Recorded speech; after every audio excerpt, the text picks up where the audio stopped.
이제 바빙크를 읽도록 하겠습니다. 785페이지입니다. 화해. 785페이지 화해.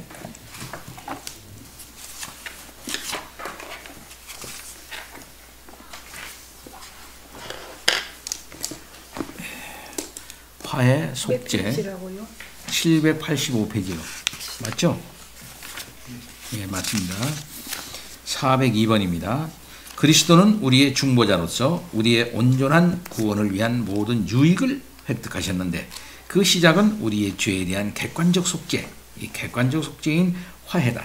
성경에 따르면 그리스도의 희생에는 객관적 의미가 있기 때문에 하나님께도 효력이 있다. 구약 성경에서 희생제사는 하나님의 면전에서 그 제물을 바치는 자의 죄를 덮기 위해 고안되었다. 속죄는 하나님과 관련되어 일어나고 그 면전에서 행해진다.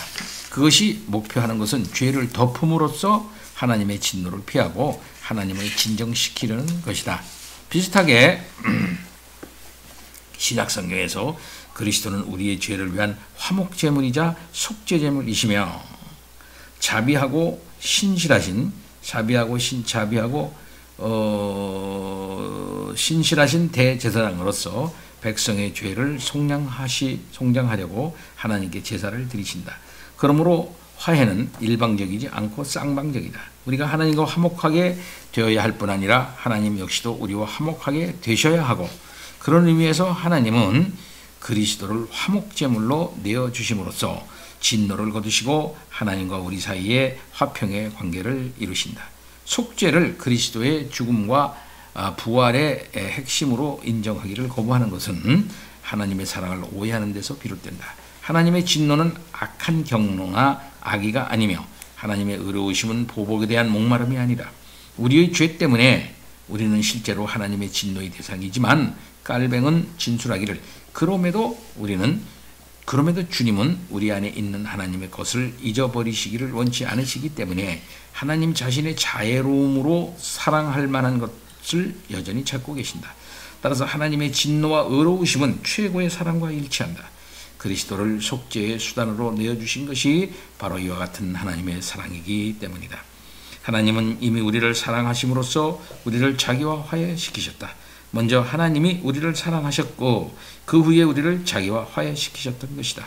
그리스도의 희생에 의해 화해와 화평의 새로운 관계가 하나님과 인간 사이에 이루어졌다. 그리스도의 화해 사역의 유익에는 제한이 없고 따라서 경험할 수 있는 모든 차원을 포함하고 모든 창조 세계까지 미친다. 그러므로 카탈라케는 속죄 제물과 화목 제물에 의한 화해다. 이 카탈라게가 복음의 내용이다. 모든 것이 행해졌고 하나님과 화해되었다.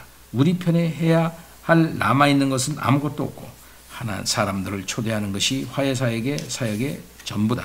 하나님과 화해하라. 복음을 믿으라.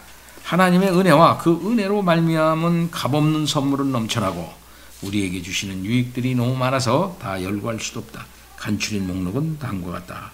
법정적인 것으로는 죄 용서, 의롭다 하심, 양자됨, 하늘의 유업, 구속 등이 있다. 넘어갑니다. 신비적인 것으로는 그리스도와 함께 십자가에 못 박히고 장사되고 부활되고 하늘에 앉는 것이다. 윤리적인 것으로는 거듭남 또는 살려짐, 성화, 시침, 깨끗하게 함과 핏부림이 몸과 혼과 영에 일어나는 것이 있다. 도덕적인 것으로는 흔히 우리에게 모범이 되신 그리스도를 닮아가는 것이 있다. 경륜적인 것으로는 구약 성경 언약의 성취와 새 언약의 체결, 율법에서 자유함, 율법의 요구라는 명예가 취소됨, 분리시키는 장벽의 제거, 유대인과 이방인의 화해, 양분되어 대립하는 것이 그리스도 안에서 재통일됨이 있다. 물리적인 것으로는 세상과 사망과 지옥과 사탄 등에 대한 승리가 있다. 이게 예수 그리스도의 이 화해 사역으로 말미암아 있어지게 되는 법정적, 신비적, 윤리적, 도덕적, 경륜적, 물리적인 의미가 이렇게 있다는 거예요. 자, 그 다음에는 이옥복 씨 읽어주세요. 재창조의 전체 계획, 즉 죄의 결과로 죄책을 짊어지고 부패하고 분열된 세계와 인류를 완전히 회복하는 것은 그리스도의 사역의 열매다. 객관적으로 십자가 위에서 하나님과 세상 간의 화해가 이루어졌다. 때가 되면 그리스도는 흠이나 티가 없는 교회를 성부께 드리시고 나라를 하나님께 바치실 것이다. 그리고 그때에 하나님이 만유의 주로서 만유 안에 계실 것이다. 403 이거는 뭐예요? 근대에는 그리스도의 사역의 열매를 묘사하는 구속과 화해 같은 용어들이 초기 교회의 용어들 데오포이에시스 하나님처럼 만드는 테이오시스 뿐만 아니라 안셀무스 이후의 용어들인 충족과 공로까지도 대체하기에 이르렀다. 슐라이허 마허는 구속이라는 용어를 유행시켰다. 그는 구속을 신자들 안에 주관적 변화를 가져오는 예수의 하나님 의식이 신자들의 교제에 신비적으로 전달되는 것이라고 이해한다. 반면에 리철은 이 변화에 윤리적 차원의 주안점을 둔다. 예수는 자신의 생애를 통해 하나님이 우리를 미워하시지 않고 사랑하신다는 것을 확신하게 하시며 우리가 예수의 가르침과 모범을 따르도록 영감을 주신다는 것이다. 이런 식으로 죄와 죄책에 대한 의식이 제거되고 우리가 하나님과 화목하게 된다고 주장한다. 슐라이허 마허와 리철 사이에는 차이가 있다. 전자는 그리스도의 인격을 전면에 내세우고 후자는 그리스도의 사역을 부각시킨다. 하지만 이들은 공통적으로 그리스도의 구속 사역이 우리를 대신하고 우리를 위하여 드리는 그리스도의 객관적 순종의 화목 제사라기보다는 우리 위에서와 우리 안에서 일어나는 주관적인 신비적 도덕적 영향이라고 평가절하했다. 여기서 그리스도는 단지 신적 영광을 받은 인간일 뿐 하나님의 영원하고 유일한 아들은 아니다. 이는 그리스도의 인격에 대한 잘못된 이해일 뿐만 아니라 예수 이해가 잘못된 거라 이거죠. 예, 계속 그리스도의 사역을 폄하하고 그리스도 안에서 모든 것이 새롭게 될 것이라는 확신을 우리에게서 빼앗아 버린다. 모든 것이 우리에게 달려있게 되는 것이다. 하지만 재창조의 사역은 너무나 엄청나고 심지어 창조와 섭리의 사역보다 훨씬 더 큰 것이기 때문에 이 임무가 맡겨진 존재는 참되고 의로운 인간일 뿐만 아니라 모든 것보다 더 강력한 존재, 즉 참으로 하나님이셔야 한다.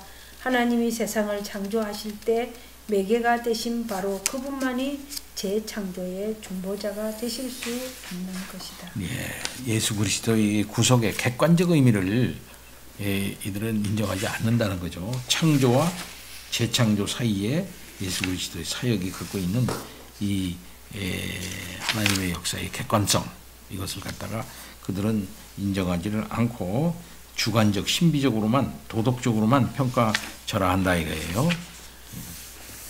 계속해서 404번 이양림 목사님. 그리스도의 구속 사역은 무한한 가치를 갖고 있으며 온 세상에 영향을 미친다. 그리스도가 오신 것은 세상을 정죄하기 위해서가 아니라 구원하기 위해서고 하늘과 땅에 있는 모든 것을 하나님과 화해시키기 위해서다. 이 우주적 전망은 이사야 53장 6절, 로마서 5장 18절, 8장 32절, 고린도전서 15장 22절, 고린도후서 5장 15절, 히브리서 2장 9절, 디모데전서 2장 4절 6절, 베드로후서 3장 9절, 요한 1서 2장 2절과 같은 구절에서도 드러나는데 이는 때때로 모든 개개인에 대한 구원의 약속으로 이를테면 보편 구원으로 오해되기도 했다. 그런 이들, 예를 들어 오리게네스, 펠라기우스, 아르미니우스에 대항해서 기독교의 주류는 아우구스티누스의 배타주의적 가르침에 충실했는데 곧 모든 이가 구원받는 것이 아니라는 것이다. 아우구스티누스는 디모데전서 2장 4절 모든 사람이 구원받기를 원하시느니라 와 같은 구절들을 근거 삼아 민족, 계층, 지위의 다양함을 가리키면서도 예정된 자들로만 구원의 범주를 제한했다. 부활을 통해 그리스도는 예정된 우리를 새로운 생명으로 부르셨다. 그는 자신의 피로 의롭게 될 죄인들을 사시고 자유케 하셨다. 그리스도의 피로 구속된 자들은 모두 사람이다. 하지만 사람이라고 해서 모두가 실제로 그리스도의 피로 구속된 것은 아니다. 스콜라주의도 대체적으로 아우구스티누스를 따랐다. 디모데전서 2장 4절을 대할 때 우리는 마치 하나님이 일어나지 않을 일을 일어나도록 원하시기라도 했던 것처럼 마치 실제로는 구원받지 않을 이들이 구원받기를 하나님이 원하셨던 것처럼 이해해서는 안 된다. 아우구스티누스의 이해가 널리 공감을 얻었다고 해서 신학자들과 목사들 간의 심각한 논의가 그친 것은 아니었다. 논의는 하나님의 선행하는 뜻과 결과적인 뜻, 그리고 무엇보다도 충분하지만 유효적이지 않은 뜻의 구별에 대한 것이었다. 반펠라기우스주의는 전자의 구분을 채택했다. 하나님은 선행하는 뜻에 의해 모든 사람의 구원을 원하시지만 결과적인 뜻에 의해서는 오직 하나님이 미리 보신 신앙과 인내를 가진 사람들의 구원만을 원하신다는 것이다. 여기 하프 펠라기안입니다. 세미 펠라기안. 그래서 이 견해는 로마 가톨릭을 지배했고 결국 루터파 신학에서도 받아들여졌다. 하지만 그들 두 교파가 공유한 삼위일체, 그리스도의 신성, 충족에 대한 명확하고 분명한 신앙 고백은 펠라기우스의 원리가 득세하는 것을 막았다. 소키누스주의자들 및 항병파들과 더불어 변화가 일어났다. 전자는 모든 객관적 기독교 교리를 거부했다. 비록 아르미니우스주의자들은 위대한 기독교의 진리들을 고수하려고 노력했지만 그들도 역시 그리스도의 죽음이 모든 사람을 위한 것이었다는, 심지어 끝까지 믿음을 거부할 사람들까지도 포함한다는 신념에 굴복했다. 여기 누구야? 아르미니우스주의자들이 보편구원론이에요. 끝까지 믿음을 거부할 사람들까지도 내포되어진다는 신념에 굴복했다 이거예요. 그래서 이 경우에 그리스도의 죽음은 단지 모범적인 것에 불과해서 그 누구에게도 아무것도 가져다 주지 않고 다만 하나님이 다시 사람을 대하시고 새로운 조건을 부과하실 가능성만 제공할 뿐이다. 이를테면 하나님이 인간의 자유의지에 따른 순종을 원하신다는 식으로 말이다. 다시 말하지만 모든 것이 사람에게 달려 있었다. 사람이 선택해서 그 구원을 이제 받게 되는 거니까 사람의 의지에 달려 있다는 거죠. 그런 면에서 모든 것은 사람에게 달려 있다. 구원이. 그래서 하나님의 선택이 선택대로 되어진다. 하나님의 선택대로 되어진다는 것은 이건 제한 속죄를 말하는 것이지요.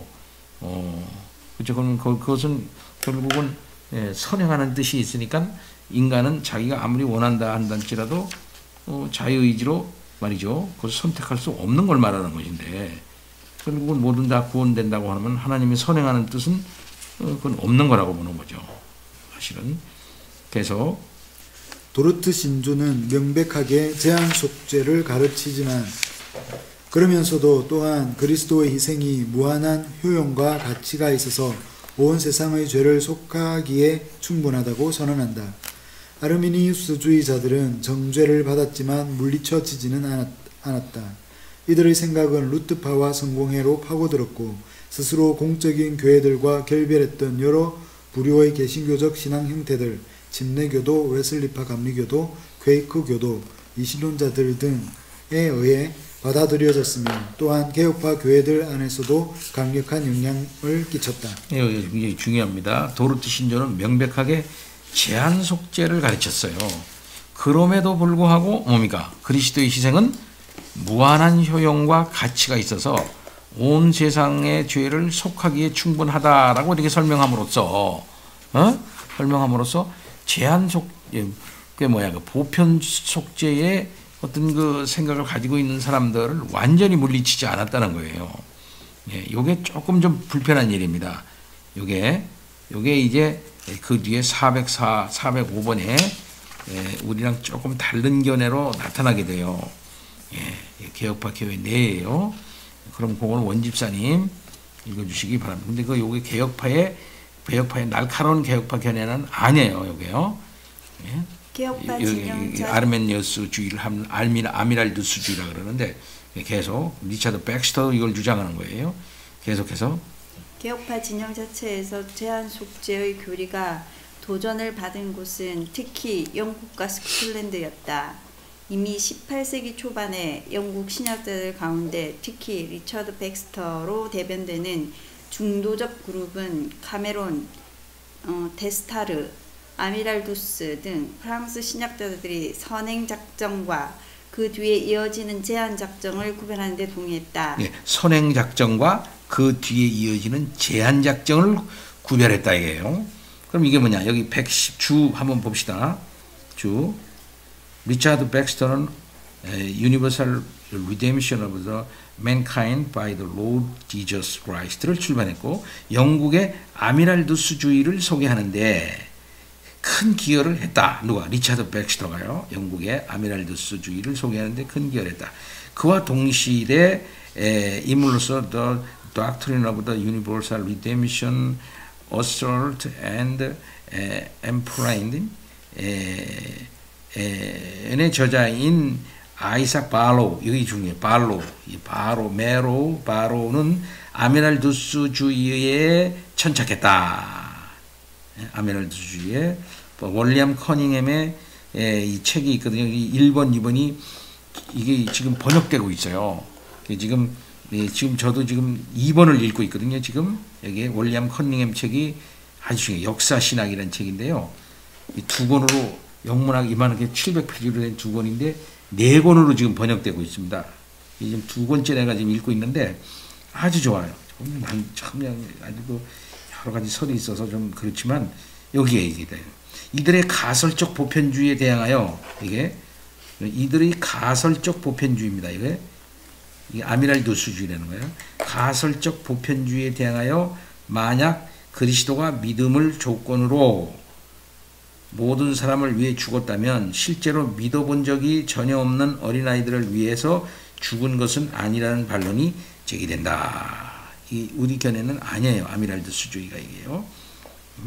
그럼 계속 이게 아미랄두스주의가 요즘 우리가 리차드 백스터 얘기 많이 들었죠. 그런 사람들이 아미랄두스주의를 받아들인 그런 사람들이에요. 계속해서 이거 뭐냐? 그럼 이건 뭐냐 하는 거예요. 아미랄두스주의가 계속 선행하는 거 읽어주세요. 선행하는 작정에 의해 그리스도가 모든 일을 위해 조건적으로 속죄를 이루시는데 여기서 조건은 신앙이며 그리스도는 이어지는 또 다른 제한 작정으로 그 속죄가 택자를 위한 것이 되게 하셔서 시간 속에서 그들에게 신앙을 주시고 틀림없이 구원으로 이끄신다는 것이다. 스코틀랜드에서 소위 메로우 사람들이라고 하는 신학자들이 가르친 것에 따르면 그리스도의 희생은 모든 사람을 위한 율법적, 언약적 충분성을 갖고 있어서 은혜의 보편적 제공을 위한 토대가 되었다. 모두에게 그들을 위한 좋은 소식이 있다고, 그들을 위해 그리스도가 죽으셨다고, 즉 그들을 위해 구주가 제공되었다고 말할 수 있다. 그들을 위해 십자가에 달리신 그리스도가 계시다고 말이다. 그리스도가 그들을 위해 죽으셨다라고 할 수는 없을지라도 좀 말이 이상하죠? 그죠? 그들을 위해서 죽으셨다고 말할 수는 없다 한달지라도 십자가에서 그들을 위해 죽었다 이 말이야. 예? 근데 이런 견해가 이제 메로 사람들이 주장한 건데 여기에 한번 보세요. 제임스 홍, 토마스 보스턴. 토마스 보스턴이라는 말 들어보셨죠? 응? 토마스 보스턴. 이 토마스 보스턴이 지금 중요한 책이에요. 그래서 요즘 이거 조금 문제가 되는데 그 소요리 문답 해설이라고 1권, 2권으로 굉장히 중요한 책인데 아주 소요리 문답을 잘 쓰는 사람이에요. 근데 그 책이 지금 1권이 부흥과 개혁사에서 소요리 문답 해설이라는 책으로 1000페이지로 번역이 됐어요. 1권이요. 아주 좋은 책인데. 예. 근데 이 사람도 이런 견해를 취한 거예요. 이것이 조금 좀 우리에게 좀 걸림돌이 있긴 있지만은 아주 좋은 책이에요. 예. 계속. 속죄의 범위가 다시 논란이 된 것은 1820년대에 맥레오드 캠벨이 그리스도가 모든 사람을 위해 죽으셨다고 가르치기 시작하면서부터다. 그리스도는 하나님의 율법에 대해, 따라서 자기 이웃을 사랑하라는 명령에 대해서도 완벽하게 순종적이셨다. 그리스도 자신이 보편적인 이웃 사랑을 가르치셨기 때문에 그의 죽음은 모든 사람을 위한 것이어야 했다. 비록 캠벨은 1831년에 축출되었지만 그의 견해는 아주 영향력이 있었고 제한 속죄의 교리가 여러 세기의 논쟁 후에 거의 보편적으로 포기되도록 하는데 상당히 기여했다. 결국은 이제 제한 속죄가 포기되어지는데 이르는 데까지 영향을 미치게 되었다 하는 거죠. 자, 그럼 406번 엄집사님 읽어주세요. 이 논쟁의 내용을 분명히 하는 것이 중요하다. 핵심은 그리스도의 죽음이 무한한 가치와 효력을 가졌는가도 아니고 실제로 어떤 사람들이 구원받지 못했는가도 아니다. 문제는 하나님이 뜻하시고 의도하신 것이 그리스도가 예외 없이 모든 사람의 죄를 위해 자신을 제물로 드리는 것이었는지 아니면 단지 택자의 죄를 위해서만 드리는 것이었는지 여부다. 이 질문만 확실히 한다면 성경의 가르침은 전혀 의심할 여지가 없다. 성경은 일관되게 그리스도의 희생을 교회에게만 연결하는데 이 교회는 많은 사람, 자기 백성, 양, 형제, 하나님의 자녀, 아버지께서 그에게 주신 자, 자기 교회, 몸 또는 신자들인 우리 등으로 다양하게 묘사된다. 다른 성경 본문인 에스겔 8장 23절, 33장 11절, 요한복음 1장 29절, 3장 16절, 4장 42절, 디모데전서 2장 4절 6절, 디도서 2장 11절, 히브리서 2장 9절, 베드로후서 3장 9절, 요한 1서 2장 2절, 4장 14절은 이 사실과 충분히 양립할 수 있는데 이는 근데 이게 뭔가 한번 성경에 찾아보세요. 지난번에 찾아본 디모데전서 2장 4절을 한번 찾아봅니다. 그게 뭔 내용인지 이것은 모든 그하고 양립이 가능하다고 보는 거예요. 근데 그 견해는 디모데전서 2장 4절 보면은 하나님은 모든 사람이 구원받으며 진리를 아는 데 이르기를 원하시느니라 그랬단 말이에요. 그럼 이 말이 보편 속죄를 의미하는 것인가? 우리는 그게 아니라고 보는 거죠. 그렇죠? 보편 속죄 2장 4절. 보편 속죄를 주장할 수 있는 근거 구절이 아니라고 말하는 것이고, 그럼 이걸 어떻게 해석한다고요? 아까 얘기했죠? 이것은 모든이라는 말은 민족, 계층, 지위를 다양하게 가리킨다. 응? 그러니까 뭐 흑인도 구원받고, 백인도 구원받고, 뭐 남미인 사람도 구원받고 이런 식으로 일단 해석한다 이거예요. 그리고 또 요거는 예정된 자들, 범주 모두가 구원받는다. 이걸 하는 걸로 우리는 본다는 겁니다. 근데 그것과 양립할 수 있다는 거예요. 뭐가 하면 그 아까 얘기하고 있는 이 성경에서 일관되게 가르치고 있는 자기 백성만, 양만, 자기 교회만, 자기 자녀들만 하는 요 말과 지금 요런 모든이라는 말과 양립이 가능하다 이렇게 보는 거예요. 그래서 이 사실과 충분히 양립할 수 있는데 이는 복음 선포가 모든 피조물에게로 확장되는 것이 신약 성경을 구약 성경과 구분짓기 때문이다. 하나님은 사람을 차별하지 않으시고 이방인과 유대인 사이에 아무런 구별도 두지 않으신다. 게다가 많은 사람 또는 모든 사람에게 대한 언급들은 하나님이 악인의 죽음을 전혀 기뻐하지 않으시고 모든 사람이 회개하고 구원을 받기를 원하신다고 말하는 것에서 볼 수 있듯이 보편 속죄를 염두에 둔 것이 아니라 그게 아니고 그리스도의 죽음이 많은 사람, 큰 무리를 위한 것이었으며 소수를 위한 것이 아니었음을 말하려는 것이다. 예. 그래서 민족을 초월하여, 민족을 초월하여 열방의 모두들 이런 뜻이지. 성경은 지나치게 많은 사람이 구원받는 것을 두려워하지 않는다. 하지만 보편 구원론자들이 이것으로부터 그리스도의 속죄가 전적으로 보편적이라고 추론할 때 이들은 성경 및 현실 모두가 충돌하는 것이다. 성경과 현실은 모든 사람이 복음을 듣는 것이 아니라는 사실을 분명하게 보여주기 때문이다.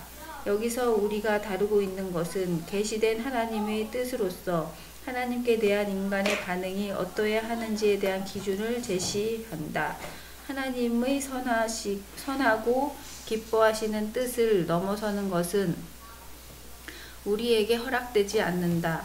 우리는 그리스도가 구체적으로 누구를 위해 죽으셨는지 알 필요가 없다. 다만 중요한 것은 복음의 부름이 모든 이에게 다가간다는 사실이다. 자, 이건 분명하죠. 중요한 것은 복음의 모든 부름이 모든 이에게 다가간다는 점에서는 보편적이야. 그렇죠? 그런 점에서는. 그러나 효력이 그들에게 모두 다 똑같은 구원의 효력이 미치게끔 되는 것은 아니라는 거죠. 계속. 또한 성경은 그리스도의 희생과 중보기도, 더 나아가 구원의 획득과 적용이 서로 분리할 수 없게끔 연관되어 있음을 암시한다. 희생은 그리스도의 중보기도를 위한 토대다.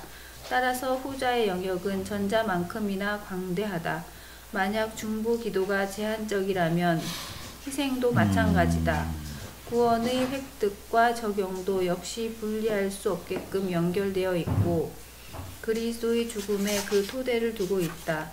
그러므로 구원의 적용은 구원의 획득만큼 확장한다. 전자는 후자에 포함되어 있으며 그것의 필연적인 발전이다. 하나님이 사랑하시는 자들, 그리스도가 그들을 위해 속죄를 이루신 자들은 틀림없이 구원받는다. 우리는 선택해야 한다.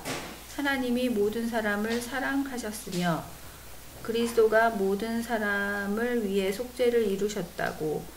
그렇다면 그들 모두가 틀림없이 구원을 받을 것이라고 주장하든지 아니면 성경과 경험이 그렇지 않음을 증언한다고 주장하든지 택일해야 한다. 23번 줄을 보세요. 예.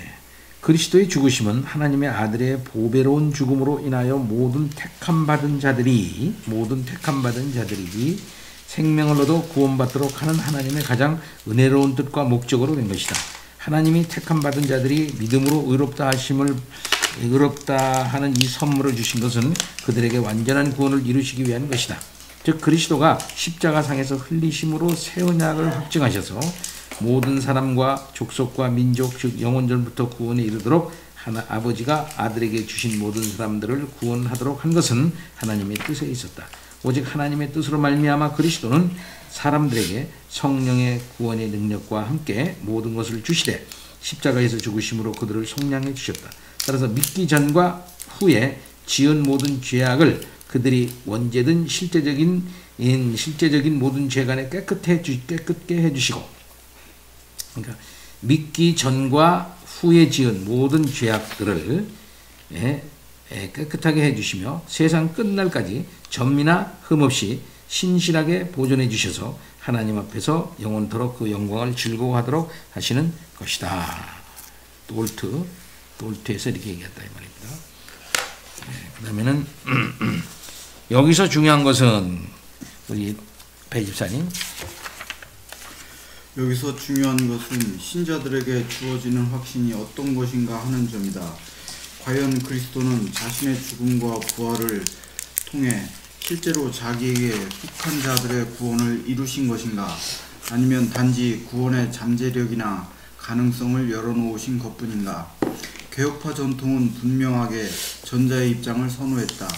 오직 이 진리만이 성부, 성자, 성령, 삼위일체 하나님이 하시는 사역의 통일성을 유지할 수 있을 것이다. 속죄의 범위가 보편적이라는 견해를 옹호하는 사람들은 아이러니하게도 그리스도의 사역이 가진 가치와 능력을 약화시킨다. 무게중심이 그리스도에게서 그리스도인에게로 옮겨가고 그렇죠. 옮겨가는 거죠. 구원이 우리의 신앙에 달려있게 되는 것이다. 하지만 개혁파의 생각은 달랐다. 그리스도는 단지 구원의 가능성만 열어놓으신 것이 아니라 자기에게 속한 자들의 구원을 진정으로 이루신다. 하나님은 그리스도 안에서 그리고 그리스도와 함께 모든 필요한 것들을 신자들에게 주신다. 그리스도 안에서의 선택은 모든 복을 함께 가져온다. 자녀로 삼으시고 자기 피로 구속하심, 성령의 은사, 믿음, 회개, 새 마음과 새 영, 이 바로 그런 것들이다. 마지막으로 문제되는 것은 바로 보편 구원론이 온갖 잘못된 입장들로 이루어진다는 것이다. 보편 구원론은 신적 존재의 새 위격들 사이에 분열을 초래한다. 중요합니다. 이거 보편 구원론은 신적 존재의 새 위격들 사이에 분열을 초래한다. 분열할 수 없고 아주 단합이 딱 잘 연락이 잘 되어 있지 않아요? 근데 이게 보편 구원론은 결국은 새 위격들 사이에 분열 초래한대요. 그 뭐냐? 계속 성부는 모두의 구원을 원하시고 그리스도는 모두를 위한 속죄를 이루시는데 성령은 믿음과 구원의 선물을 일부에게만 한정하시는 것이 되기 때문이다. 모두의 구원을 바라시는 하나님의 목적이 모두에게 구원을 베풀기 원하지 않으시거나 또는 베푸실 수 없는 하나님의 뜻이나 능력과 갈등을 일으키는 것처럼 말이다. 보편구원론은 우선권을 선택과 언약보다 그리스도의 인격과 사역에 부여해서 그리스도와 우리 사이에 아무런 교제가 없게 하고 이로써 그리스도가 그러한 맥락들과 단절되어 자기 백성을 위한 대리속죄를 하실 수 없게 만들어버린다. 또한 하나님의 정의를 폄하하고 인간의 자유의지를 신과 같은 위치로 높여서 그리스도의 사역을 인정하거나 무효로 할 수 있는 것처럼 만든다. 마침내 성경 전체의 사상과 분명히 상반되게 보편구원론은 멸망으로 이끄는 유일한 죄는 불신앙의 죄라고 말한다. 다른 모든 죄는 불법의 사람 적그리스도의 것까지도 포함해서 전부 속죄가 이루어졌다는 것이다. 이렇게 새 위격들 간에 분열을 초래한다는 거죠. 하나님은 그렇게 헐락을 했는데 실제로 보면은 믿는 사람 안 믿는 사람이 있는데 믿는 사람은 성령께서 그렇게 하신 거라고 말한다면은 결국은 하나님의 뜻이 실제로 이루어지지 않는 걸로 나타나고 있지 않느냐, 이제 이 말씀이에요. 그러면은 또 하나님의 정의를 폄하한다 그랬어요. 인간의 자유의지를 신과 같은 위치에 높여서 그리스도의 사역을 인정하거나 무효로 할 수 있는 것처럼 만든다, 이 말씀입니다. 왜 그러냐면 그리스도의 공로로만 이렇게 되는 것인데 자기가 선택해서 그렇게 할 수 있는 것이라고 본다면 그리스도의 공로를 무효로 하는 그런 데까지 이른다 하는 거죠. 자, 407번. 따라서 속죄는 제한적인 것이다. 속죄는 그 의도면에서 택자를 위한 것으로 제한되어 있다. 확실해요. 속죄는 그 의도면에서 택자를 위한 것으로 제한되어 있다. 그럼에도 우리는 이러한 제한 속죄가 여전히 보편적 의미를 갖고 있음을 간과하지 말아야 한다. 이게 뭔 소리냐? 교회와 세상은 따로 구분해서 고려되어야 하지만 교회와 세상은 그렇다고 창조와 함께 모든 사람에게 미치는 하나님의 공통은혜, 이거 중요해요. 교회와 세상은 이렇게 따로 구분되죠. 그래서 딱 구원받는 자, 구원받지 않는 자, 하나님이 택한 자로 이렇게 택한 자, 그렇지 않은 자 이렇게 구분이 되지만은 그렇다고 창조와 함께 모든 사람에게 미치는 하나님의 공통은혜, 택자와 그렇지 않은 자가 공유하는 은혜를 부인하는 것은 오류다. 이게 아주 바빙크 신학의 아주 중요한 점입니다. 창조와 함께 모든 사람에게 미치는 하나님의 공통은혜, 택자와 그렇지 않은 자가 공유하는 은혜를 부인하는 것은 오류다. 그러니까 하나님의 공통은혜, 창조와 함께 모든 사람에게 미치는, 엄밀히 말해서 택자가 태어나고 살고 먹을 것과 쉴 것과 입을 것 그리고 온갖 자연적 유익들을 얻는 것은 택자가 그리스도의 희생에 의한 유익에 포함되지 않는다. 하나님이 택자를 향한 더 높은 목적 때문에 계속되도록 섭리적으로 허용하는 것은 사실이다. 그렇죠. 사실이긴 해도 말이죠. 헤론 후투파나 경건주의자들처럼 자연과 은총, 창조와 구속 사이의 경계를 허물고 성부를 대신하여 그리스도를 우주의 왕자에 앉히는 것도 옳지 않다. 심지어 선택과 은혜 언약은 선택의 대상과 은혜 언약에 참여하는 자를 전제하기 때문에, 그렇죠? 선택과 은혜 언약은 선택의 대상과 은혜 언약을 참여하는 자를 전제하죠. 그리스도에 의해 획득된 것이 아니라 그의 공로를 앞선다. 그리스도에 의해 획득된 것이 아니라 그의 공로를 앞선다. 창조를 통해 성부는 재창조 사역을 위한 기초를 놓으시고, 그렇죠? 성자는 자신의 사역으로 창조 사역에 깊숙이 죄가 있는 곳까지 거슬러 올라가신다. 여전히 두 사역은 구별되며 서로 혼동되어서는 안 된다. 그리스도는 자기에게 속한 자들 각각을 위해 똑같은 것을 획득하시지 않기 때문이다. 신앙을 얻기 이전의 신자에게는 성별, 나이, 계층, 지위, 성격, 은사 등에 있어서 신자들에게 있어서는 상당한 다양성이 존재하는데, 이는 그들에게 주어진 은혜와 은사의 분량에 있어서도 마찬가지다. 은혜는 이런 본성적 자질을 폐기하지 않고, 다만 치유하고 온전하게 한다. 이것이 바로 교회가 세상에 속하지 않으면서도 세상에 존재하는 이유다. 그리스도는 모든 사람에게 공통되는 육체와 피를 취하셨고, 이로써 온 인류를 명예롭게 하셨다. 그리스도는 육체를 따라서는 인류라는 가족의 모든 구성원에게 형제시다. 그의 사역은 모든 이에게 가치가 있다. 심지어 그리스도를 믿지 않았고 또 절대 믿지 않는 사람들에게도 마찬가지인데, 이는 그리스도 때문에 온 세계가 여전히 살아가고 있기 때문이다. 그리스도가 없었다면 세상은 더 이상 존재하지 않았을 것이다. 필연적으로 완전히 파괴되었거나 지옥이 되었을 것이기 때문이다. 파스칼. 비록 그리스도가 예언자, 제사장, 왕으로서 교회의 유일한 머리이시지만, 그렇죠? 머리이시지만 복음이 세상을 향해 비춰주시는 빛으로 인해 모든 사람이 유익을 얻는다. 창조된 세상이 썩어짐의 얽매임에서 해방되는 것, 이거 중요하죠.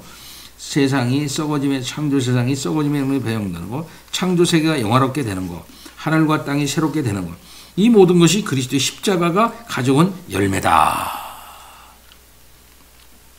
그래서 이러한 열매는 믿는 사람도 누리지만 믿지 않는 사람도 결국은 영향받는다.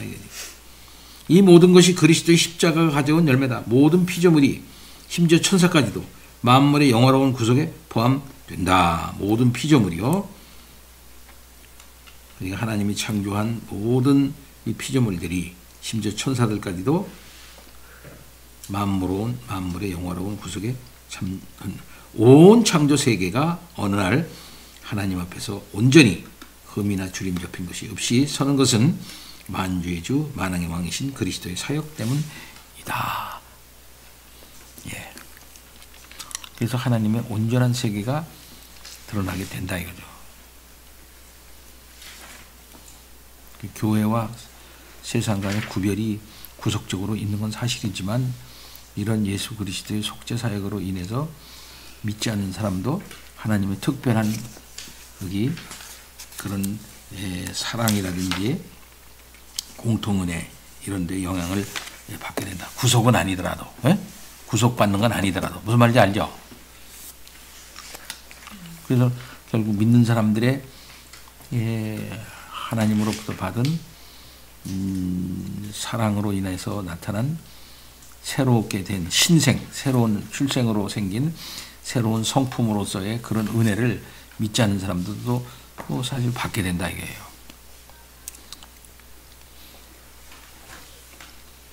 (408번) 이옥복 씨 읽어주세요.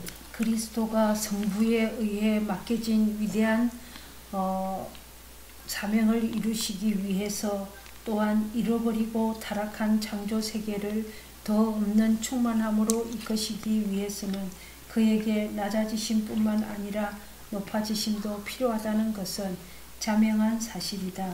우리는 거룩하셨고 경건하셨고 선하셨던, 그리고 놀라운 모범으로 역사에 영향을 끼치셨던 역사적 예수만으로는 만족할 수 없다. 자, 거기 한번 보십시다. 25번 줄을 보세요. 모든 천사들은 구원자와 25번 주. 물론 천사들은 구원자와 화목하게 하는 자로서 천사가 그리스도를 필요로 하지 않는다. 오직 인간들만이 하나님의 형상을 따라 지어졌다. 그럼에도 악인들과 더불어 마귀가 지옥에 던져지는 것과 마찬가지로 천사들의 영역을 포함한 피조물의 전 영역이 회복되는 것을 바울이 가르친다고 보는 것이 여기 중요하죠. 에베소서 1장 10절과 골로새 입장에서 말하는 또 판타라는 건 모두다라는 뜻이거든요. 판타. 뭐 판아메리카나, 판아시아 그러잖아요. 판 할 때 이건 모든 이걸 말하는 거예요. 이에 대한 바른 이해일 것이다. 죄는 모든 것을 어그러뜨렸다. 그리스도가 이루신 대속의 죽음은 만물을 회복시킨다. 전체 피조물, 특정한 피조물이 아닌 피조물이 새롭게 될 것이다.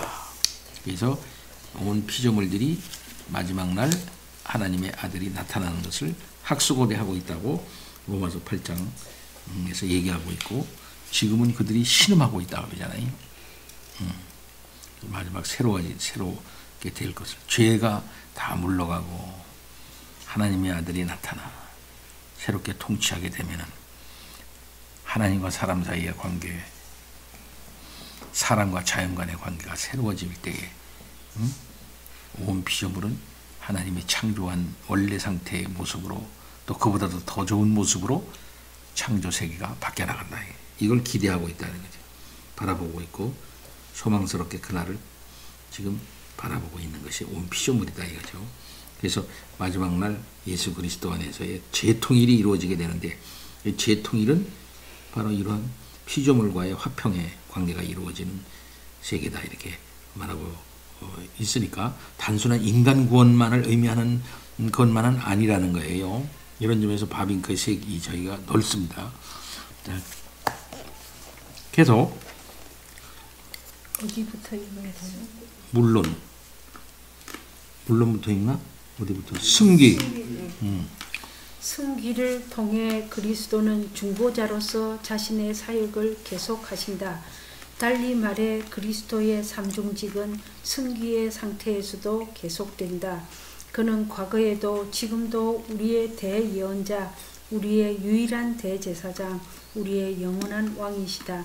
그는 어제나 오늘이나 영원토록 동일하시다.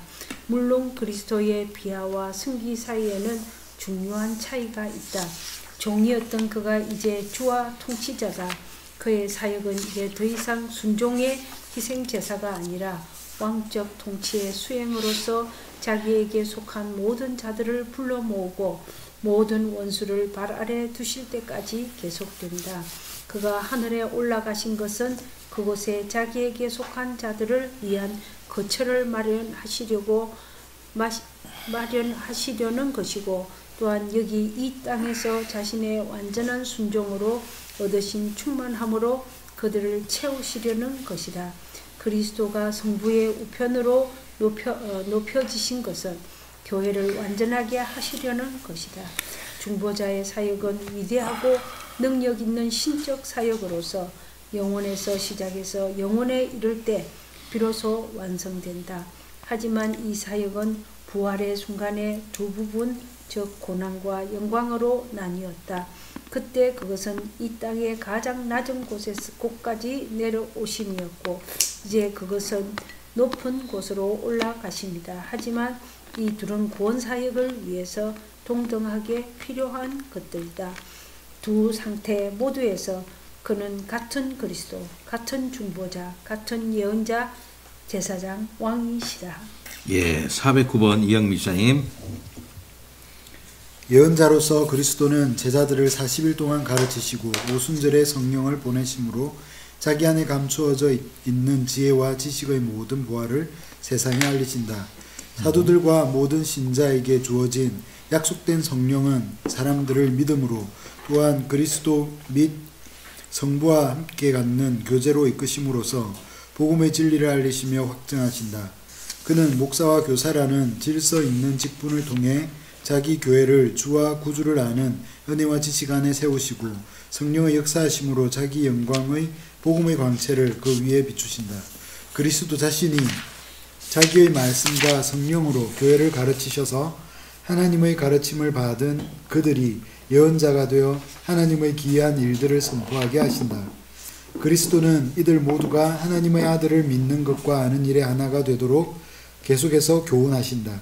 이 모든 사역과 일은 존귀하게 되신 그리스도로부터 나오는데 그는 교회의 한 주님이시고 그 안에 지혜와 지식의 모든 보화가 감추어져 있다. 진리이신 그리스도는 아버지를 알게 하셨고 아버지께 우리를 이끄시고 하나님을 아는 지식 안에서 영생을 주신다. 그리스도를 따르는 자들에게 다른 선생은 존재하지 않으며 필요하지도 않다. 히브리서가 지적하는 것처럼 같은 방식으로 그리스도는 대제사장으로서 우리를 위한 중보기도를 쉬지 않으신다.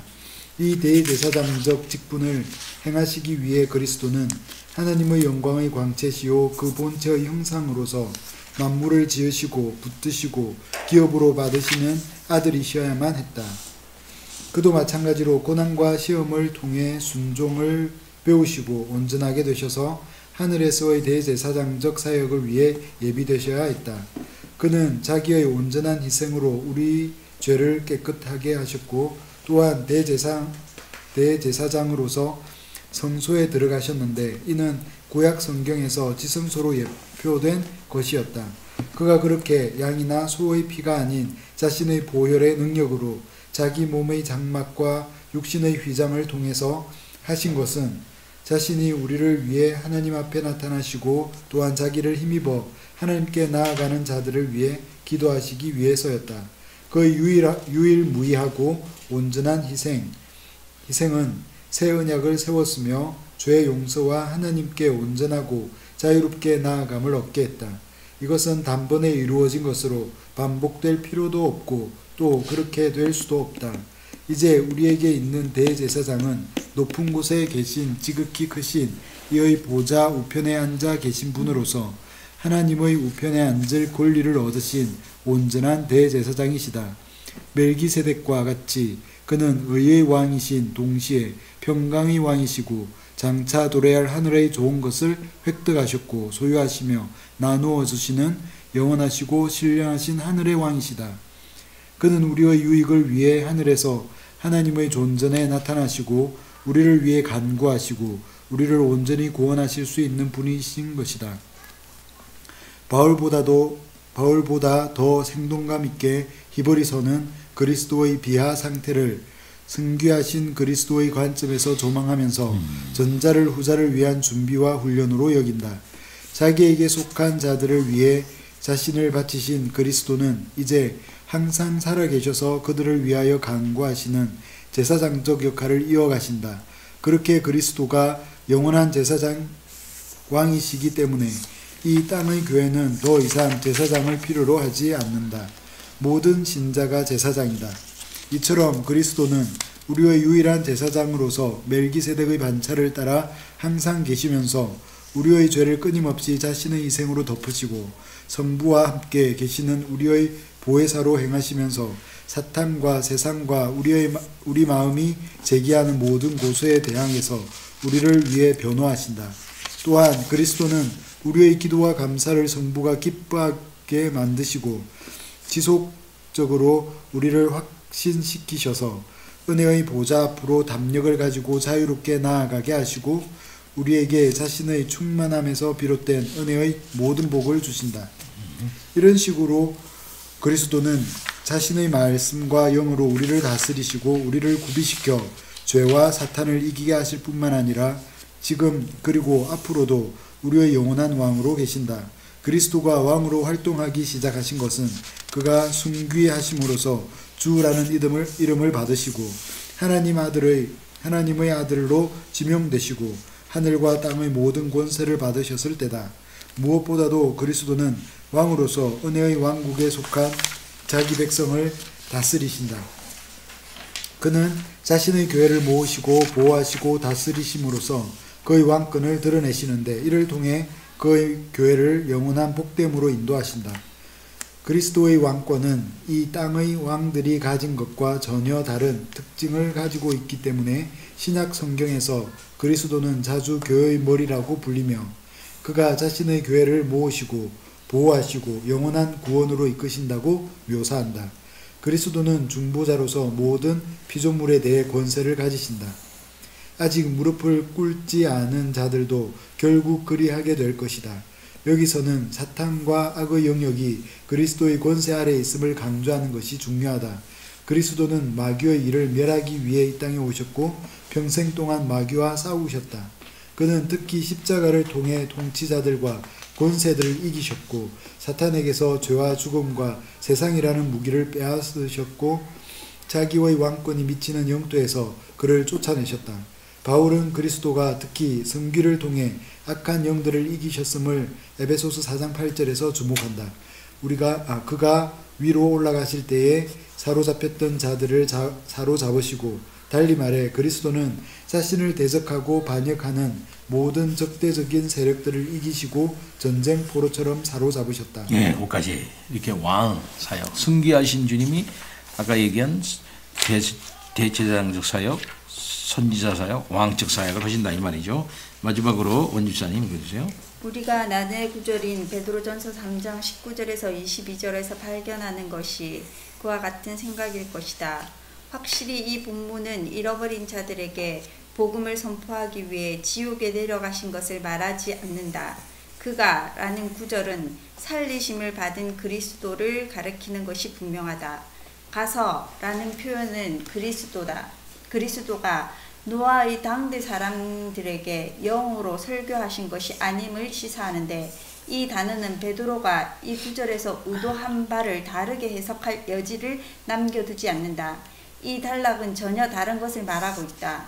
베드로는 지금 신자들에게 선을 행하는 가운데 고난을 견디고 그런 점에서 그리스도의 모범을 따르라고 공고하고 있다. 고난 당하시고 죽으신 그리스도가 영으로 부활하셔서 하늘로 가신 것이고 모든 고난과 죽음에 대해 생명의 영이 승리하셨다는 것이 바로 옥에 있는 영들에게 주는 메시지다. 노아와 그의 당대 사람들에 대한 언급이 적절하게 상기시키는 것이 있는데 바로 노아와 그의 가족은 구원을 받은 반면에 하나님의 백성을 대적하는 불경건한 원수들은 심판을 당했다는 사실이다. 마찬가지로 그리스도의 부활의 결과로 세례의 물은 불경건한 자들에게는 멸망인 반면 신자들에게는 구원이다. 죽은 자 가운데서 다시 사셨고 세례를 제정하셨고 그에 대한 권세를 주시는 그리스도는 승천으로 모든 천사들과 능력들과 권세들을 굴복시킨 후에 지금은 하나님의 우편에 앉아 계시기 때문이다. 그리스도는 선을 행하심으로써 악을 이기셨다. 이제 신자들이 그리스도의 발자취를 따르게 하자. 그리고 그리스도는 모든 타락한 영들에 대해 권세를 가지신 것처럼 중보자로서 그의 모든 원수에 대해서도 그의 권능의 나라에서 권세를 가지신다. 그리스도는 모든 원수를 발 아래 두실 때까지 결코 쉬지 않으실 것이다. 그리스도의 중보자적 직분은 종말에 다시 말해 그가 바실레이아 왕적 신분을 정부께 돌려드릴 때 종결될 것이다. 어떤 이들은 이것을 그리스도의 나라와 그의 인성과 로고스의 연합이 종결되는 것으로 이해했다. 니케아 콘스탄티노플 신조는 그리스도가 살아있는 자와 죽은 자를 심판하러 다시 오신다는 신앙 고백에 그의 나라는 끝이 없을 것이다 라는 말을 덧붙였다. 개혁파 내에서도 이 문제에 대해 이견이 있었다. 이 차이들은 화해의 중보자직이 종결된다고 말함으로써 쉽게 해결되고 있고 그리스도의 예언자적, 제사장적, 왕적 직분에 대해서도 같은 말을 할 수 있다. 하나님이 왕이 되실 것이고 이를 통해 만유의 주로서 만유 안에 거하실 것이다. 그러나 연합의 중보자직은 계속 남아있다. 그리스도는 계속 예언자, 제사장, 왕으로 계시는데 왜냐하면 이 삼중직이 그의 인성과 함께 자동적으로 주어졌고 하나님의 형상에 포함되었고 하나님의 형상 그 자체이신 그리스도 안에서 최고로 그리고 가장 장엄하게 실현되었기 때문이다. 그리스도는 현재나 장래나 교회의 머리시고 그에게서 모든 생명과 복됨이 영원토록 교회로 흐른다. 이것을 부인하는 자들은 또한 성자가 미래의 어느 때에 그의 인성을 벗어버리고 파괴할 것이라는 교리에 도달할 수밖에 없다. 그리고 이에 대한 성경적 근거는 전혀 없다. 예수 그리스도의 이 직분이 이 중보자 직분이 이 영원토록 계속될 것인가에 대한 이견이 있다는 거죠. 이건 뭡니까? 개혁파 문제에도 이견이 있다. 근데 이 차이점은 화해의 중보자직이 종결된다고 말함으로써 쉽게 해결될 수 있고, 그렇죠. 그러니까 화해는 끝났으니까, 예? 마지막 날 다 화해는 끝났으니까 그 화해를 위한 중보자직은 끝났고, 그러나 인성과 함께 우리 주님이 있는 거니까 삼중직이 예언자, 그러니까 연합의 중보자직은 계속된다. 뭐 이렇게 이제 신학적으로 정리를 하네요. 자, 오늘 여기까지.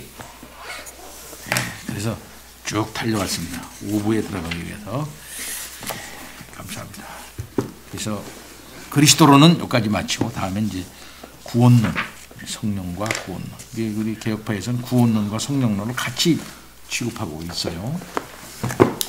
구원은 성령의 역사라 하고 보기 때문에 그런 것입니다. 예수 그리스도께서 이루신 이 객관적 사역으로서의 구속을 구원을 적용하시는 것은 성령님이시고 적용되어질 때 구원의 역사가 일어난다. 이렇게 보기 때문에 그렇습니다. 오늘까지 마치겠습니다. 다 같이 기도합니다.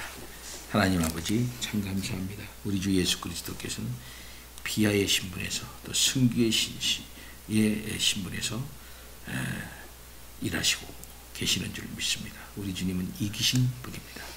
하나님 아버지, 우리 주님께서 지금도 대제사장으로서 우리를 위하여 일하시고 계시고 또 선지자로서 우리를 위하여 교회에 계속적으로 하나님의 진리를 가르쳐 주시고 왕으로서 우리와 교회와 또 세상을 다스리고 계신 줄 믿습니다.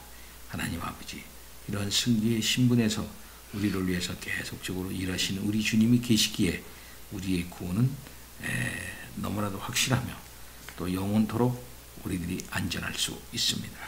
또 악한 마귀의 세력을 이기시고 마지막 날 재창조의 역사로 말미암아 이 피조물을 온전히 회복하실 줄 믿사옵나이다. 그날을 바라봅니다.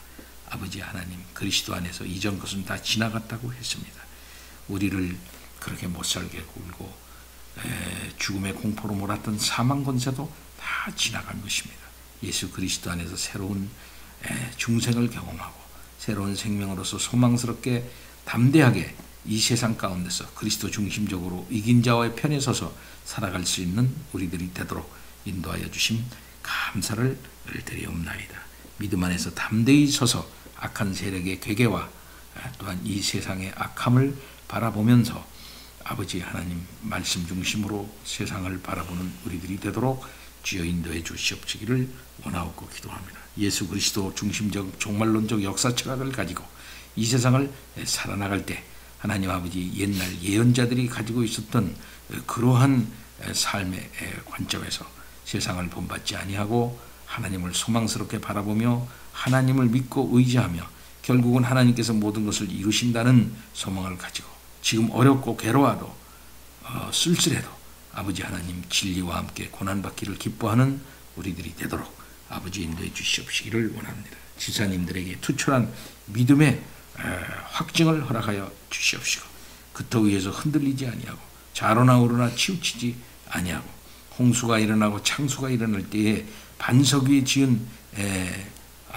인생과 반석 위에 지은 신앙처럼 흔들리지 아니하고 능히 아버지 모든 것을 이겨나가는 그런 믿음 허락하여 주시옵시기를 원합니다. 일주일의 삶도 하나님 함께하여 주옵소서. 감사합니다. 예수 그리스도 이름으로 기도하옵나이다. 아멘.